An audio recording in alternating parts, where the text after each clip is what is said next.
This day and time. What happened today, years ago.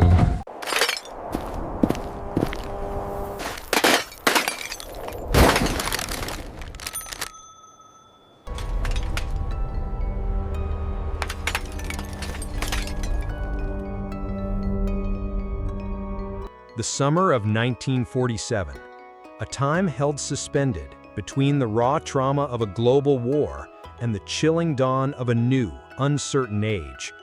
The mushroom cloud had bloomed, the atomic era had arrived, and the first icy winds of the Cold War were beginning to blow across the world.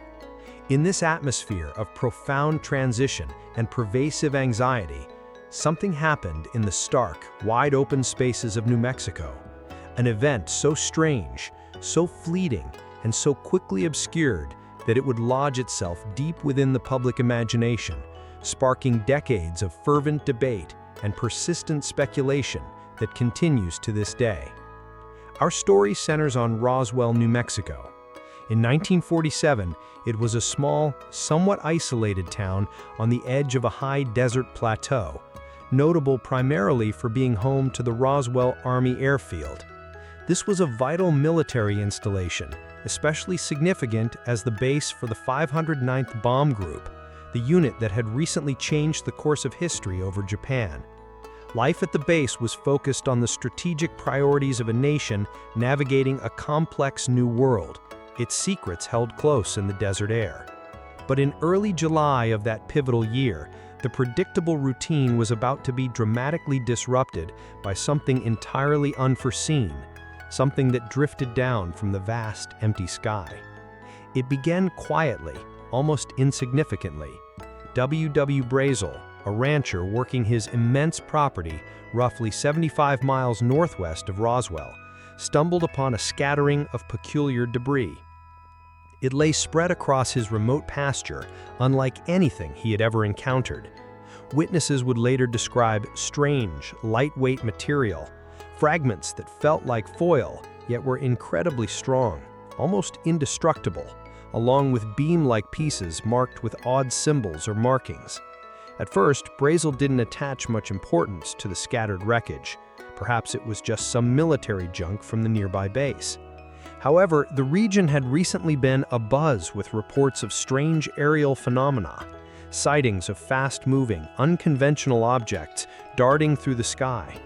As Brazel heard these stories filtering in from town, a seed of doubt, perhaps even wonder, began to grow.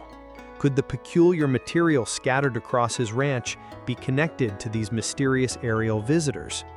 Eventually, his curiosity and uncertainty, coupled with the sheer strangeness of the debris, compelled him to gather some of the material and bring it to the local authorities, presenting it to Sheriff George Wilcox in Roswell. Sheriff Wilcox, understandably puzzled by the unusual nature of the material Brazel presented, contacted the nearby Roswell Army Airfield. The response from the military was swift and decidedly interested. Personnel from the 509th Bomb Group, including the intelligence officer Major Jesse Marcel, were quickly dispatched to investigate the rancher's discovery firsthand. Marcel and others visited Brazel's property, meticulously collecting a significant amount of the debris. By all accounts at the time, what they found was genuinely perplexing. The physical properties of the material seemed truly out of the ordinary, defying easy identification as conventional aircraft wreckage or balloon fragments. Upon their return to the base with the collected debris, a decision was made that would send ripples through history, creating a mystery that endures to this day. On July 8, 1947, the Roswell Army Airfield's Public Relations Office, under the direction of Lieutenant Walter Haut, issued a press release. The statement was bold, unambiguous, and utterly sensational for its time. The RAAF announced it had recovered a flying disc from a rancher's property near Roswell. The news exploded. A flying disc. In the summer of 1947, this phrase was instantly synonymous with the unidentified aerial objects that had been widely reported across the nation and the world. Newspapers and wire services around the globe seized on the story with fervent, almost breathless interest. had the United States military finally confirmed the existence of these mysterious objects from beyond our world. But the sensation proved short-lived. Within mere hours of the initial press release hitting the wires, a swift, decisive, and seemingly contradictory retraction was issued. General Roger Ramey, commander of the 8th Air Force at Fort Worth, Texas, where the recovered debris had reportedly been flown, held a press conference. Before the assembled reporters, he presented a different set of wreckage, fragments that appeared to be nothing more than conventional weather balloon material and its radar reflector. General Ramey stated unequivocally that the object recovered near Roswell was in fact simply a weather balloon. Major Jesse Marcel, the same officer who had been involved in the initial recovery at the ranch, was present and appeared alongside Ramey, identifying this second set of debris in the general's office as what was found. The sheer speed and dramatic nature of this retraction, combined with the presentation of seemingly mundane wreckage that directly contradicted the initial bold, flying disc announcement, immediately planted seeds of profound doubt in the public mind. How could a trained intelligence officer and a major military base initially identify a simple weather balloon as something as extraordinary as a flying disc? Why the bold, almost triumphant initial announcement, only to backtrack so quickly and so definitively? For decades that followed, the official explanation remained steadfast. It was merely a weather balloon. But for a significant portion of the public, the questions lingered, fueling a growing conviction that something far more significant had been discovered and was being deliberately hidden. The Roswell Incident, while fading somewhat from the mainstream news cycle after the initial flurry, persisted in niche publications and among those captivated by the burgeoning field of ufology. However, in the late 1970s and 1980s, interest surged dramatically once more. Researchers actively sought out and interviewed surviving witnesses, military personnel, civilians who lived and worked in the area, and those allegedly involved at the time. Their accounts frequently contradicted the official weather balloon story, suggesting the presence of highly unusual debris, an intense and widespread military lockdown of the area surrounding the crash site, implicit or explicit threats warning witnesses to remain silent about what they had seen, and even, according to some controversial accounts, the recovery of non-human bodies. Facing renewed public scrutiny and increasing demands for transparency and answers from Congress and the public, the United States Air Force initiated new investigations into the 1947 events in the 1990s.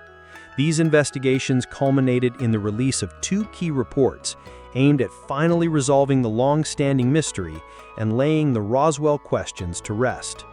The first report, released in 1994, specifically addressed the nature of the object that crashed. It confirmed that the object was indeed a balloon, but clarified it was not a standard weather balloon. According to the report, it was a high-altitude balloon array deployed as part of a top-secret project known as Project Mogul. This project utilized balloons equipped with microphones designed to detect sound waves generated by distant Soviet nuclear tests high in the atmosphere. The report explained that the extreme secrecy surrounding Project Mogul at the time was the reason for the initial misidentification and the subsequent need to conceal the project's true nature, presenting it simply as a weather balloon, rather than admitting the recovery of something related to a highly classified Cold War monitoring program. The strange materials and symbols allegedly reported by witnesses were explained as components specific to the Project Mogul equipment, which did include unusual materials and tape printed with patterns for calibration. The second report, released in 1997, attempted to address the persistent and more sensational claims regarding the recovery of alien bodies. This report proposed that accounts of non-human corpses were likely a conflation of several entirely separate incidents. These included the recovery of anthropomorphic dummies used in parachute testing projects conducted in the area primarily in the 1950s, well before 1947. The report also suggested possible misidentification of bodies from conventional air crashes that might have occurred in the region, or even the gruesome side of bodies from accidents that were later conflated with the 1947 event. So after decades of debate, official reports, conflicting testimony, and countless hours of public fascination, where do these explanations ultimately leave us? We are presented with essentially two main narratives, each vying to explain what happened near Roswell in the summer of 1947, each with its proponents and its evidence. There is the official narrative, largely based on the Air Force reports from the 1990s and the official statements that preceded them. According to this view, something unquestionably crashed near Roswell in 1947, and that object was a Project Mogul balloon. The initial confusion, the bold announcement of a flying disc, and the subsequent rapid explanation as a simple weather balloon were direct consequences of the highly secretive nature of Mogul, which needed to be protected at all costs during a critical phase of the Cold War. The long delay in revealing the Mogul explanation was simply because the project itself remained classified for many years, its existence only declassified decades later. Claims of alien bodies are attributed to the misidentification of anthropomorphic dummies used in parachute testing projects, conducted in the area primarily in the 1950s, well before. Thanks for watching. Like, subscribe, and ring that bell for more history daily.